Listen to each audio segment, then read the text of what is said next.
And another small school, just like Little Falls, was White Oak School. And most of the time it was all women teachers.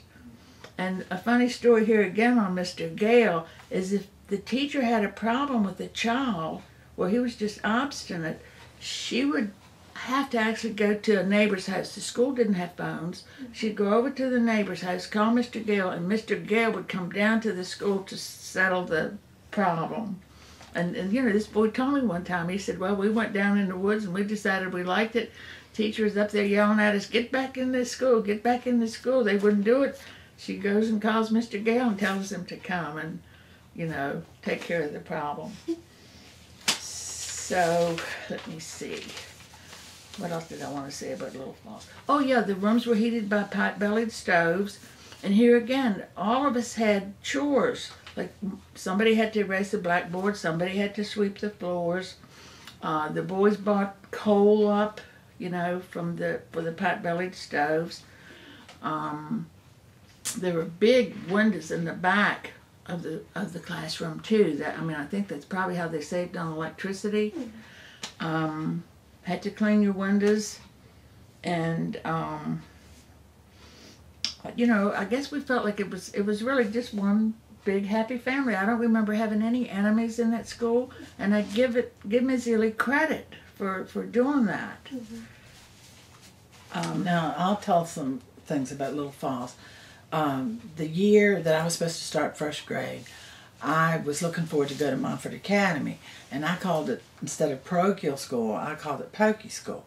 And Margaret would tell me tales about what was going to happen to me when I went. And the nuns wore habits, and you had to kind of peek in to see their faces, and they all dressed in these uniforms.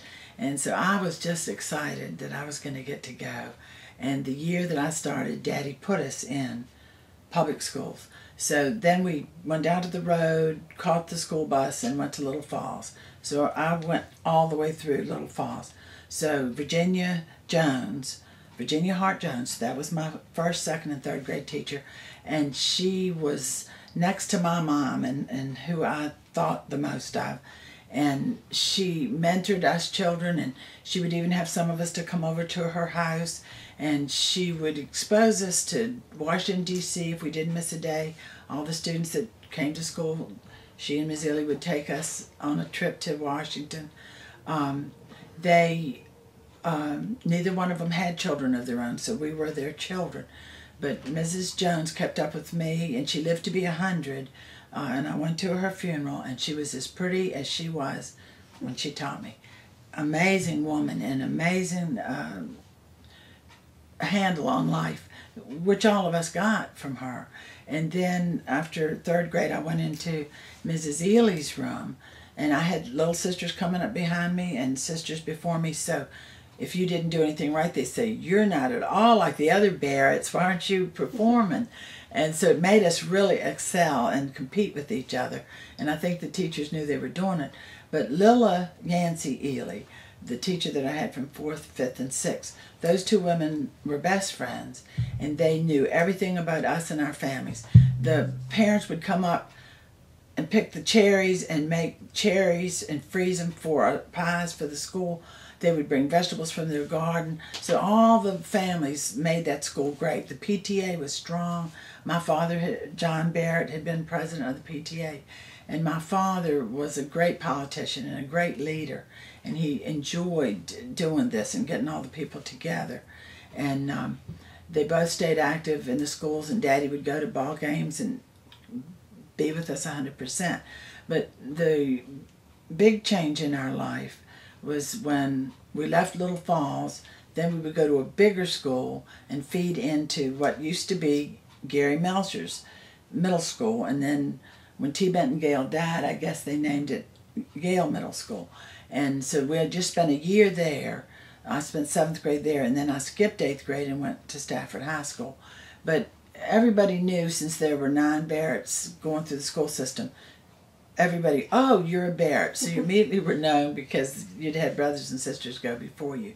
And our family was big emphasis on academics and getting good grades, and B wasn't good enough.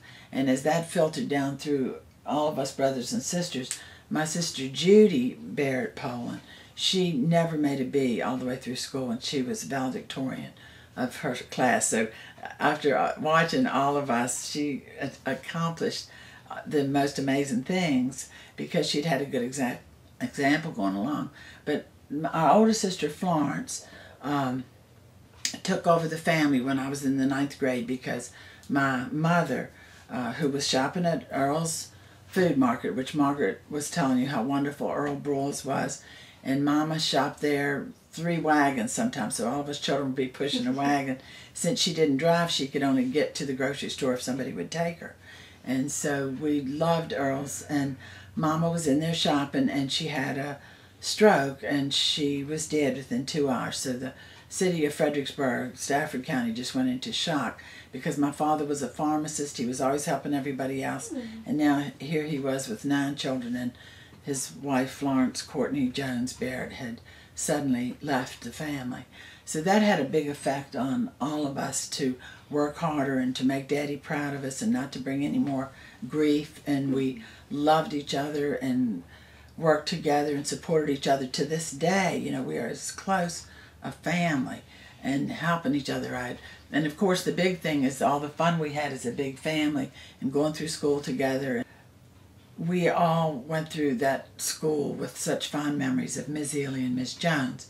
And we all honored Dr. Bush, who helped us to live at the farm and helped us all the way through life, and the big influence that these people had on us.